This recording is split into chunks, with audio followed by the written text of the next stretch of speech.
Hey guys, this is Ashley Kang of Horizon Esports. This interview has been brought to you by Lab. And I'm joined by Odoamne of Rogue after they finished their final day of 2021 World Championship here at fourth day of group stage. Odoamne, I know it has been a long day, a crazy day, probably with a lot of emotions, but how are you feeling right now? Yeah, I mean, pretty messed up, I guess. Yeah, it's been a roller coaster, I guess, and at the same time, we're happy that we won against FPX today twice, and we made it to the tiebreaker. But yeah, I mean, just losing like this, it's rough, you know. Let's go back to the start of the day. Rogue and C9 didn't look that favorable going into the quarterfinals, and there were so many tiebreaker scenarios, situations. What was your initial motivation coming into today after having one day's preparation, and how did that evolve throughout the rest of the day? Um, I mean, I think everyone was just looking to play their best, you know. Especially myself, I felt like the last 2 days that I had before were not so great. My individual performance was like kind of subpar, and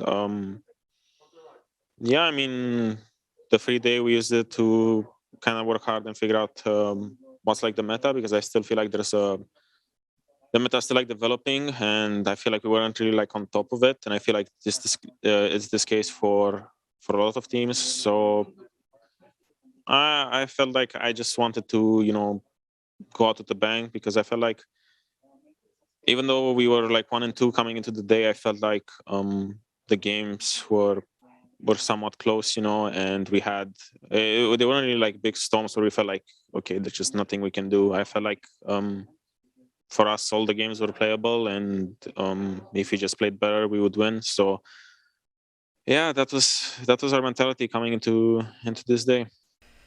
Because I suspected that you'll be very happy getting to return to world stage, after skipping it for a few years. And when we arrived here, it turned out to be a Canon meta, and Canon is one of your champions. What was your individual outlook coming into the top lane meta, and how did it develop throughout the group stage? Because you went against Khan and Nuguri and even Fudge.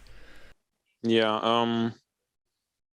I mean, mostly for me, I kind of just wanted to play as good as I did in 2016, and I felt like I expected a bit more from me, but at the same time, I feel like um, I didn't really figure out, or like as a team, we didn't really figure out the proper meta for top until it was like, you know, the last day of groups. So I feel like we used practice on like wrong champs for a lot of time, because yeah, it was still kind of like trial and error, and I think everyone was doing this up until the last day of practice.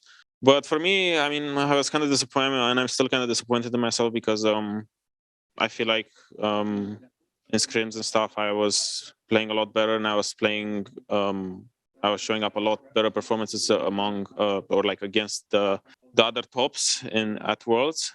But I just feel like for me it looks a bit worse than it actually was, just because Khan and Nuguri, at least in my eyes, and from like what I saw from scrims and everything from, you know, these worlds, I felt like they were like the two best top laners in the world right now, and I had the I had the fun time of like facing them, you know. So I feel somewhat humbled, you know, because I played bad the first two games against them. The other two, I felt like it was okay, but I just feel like the way we played as a team and the way we saw like the game being played for like top lane wasn't really like the same. So I feel like I was somewhat exposed, you know. So yeah, I mean, looking back at these worlds, I'm kind of disappointed, because I felt like I could do more. And yeah, I mean, when you play the two best top laners in the world, in my opinion, it's kind of hard to play, you know, and have stellar performances, you know, because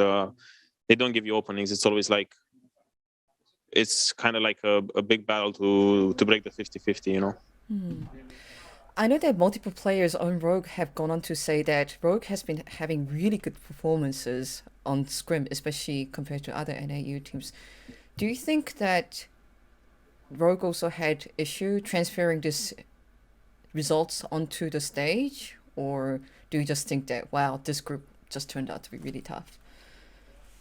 I mean, I think we kind of transferred the scrim performance on stage. Just because we had better scrim performances than like other EU or NA teams doesn't mean they were like great. Doesn't mean that we were like 6-0ing people and we're gonna be like favorites in our group. But at the same time, when other EU or NA teams get to scrim like Damwon and FPX, that might like skew the scrim results against them. While for us, for example, we didn't have like Korea #1 seed to scrim. We were scrimming like other teams and we had better results. So it also might be like kind of the scrim bubble that you're in, because I think we didn't really like scrim all the world's teams, but we kind of had like 4 or 5 main scrim partners. And I mean, coming into the tournament, like at the beginning when we arrived in Iceland and we started scrimming, our results were like a lot better than, well, not a lot better, but they're like better than they were right now towards the end. And yeah, I mean, I think compared to how we were in playoffs, I feel like we made improvements and we kind of brought some of the scrim culture that we had into games, and I feel like it was okay. You used the word disappointment and regret a few times. If you could turn back one moment from today, what moment would that be? um I'm not sure. Maybe I mean, I don't know, personally I feel like my day has been okay, and with all the resources I had access to, I did a decent job. And I don't really have I think a lot to blame myself for today. For last week I would have a lot of things to blame myself for, but for today I think with what we had, I did the best I could. And feel like first game against Cloud9, if we didn't flip the game level 1, we would have had like a bigger chance of winning, because I feel like even though we flipped the game level 1 against Cloud9, the game was really close up until a point, and I mean, we paid the price, I guess.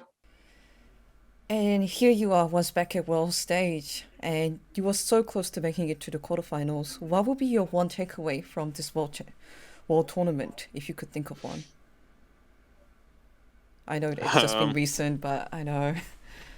I know that maybe top lane doesn't need to be as weak side as it is for us in EU. I feel like the best teams at Worlds, they use their top lane really well, and when they have like range matchups, they are like really demanding and they take over the map. And I feel like that's not something that we really see in EU, or like that I do. But if there's something that I can feel like I can do better for next time and kind of incorporate in my playstyle, it would be this. Otherwise, it's just disappointments and regrets, I guess. Thank you so much for this interview, Odoamne, and thank you so much for giving us amazing matches throughout 2021. I truly mean that. One last question. Is there anything you want to say to the fans out there as they already look forward to 2022 to see you back? Um, I mean, one Western team made it out of the group of death, so that's that's a win for the boys back home. But yeah, I mean, it's too early to say. It's been rough, and I don't know what 2022 will bring for me or for like my team. So that's it.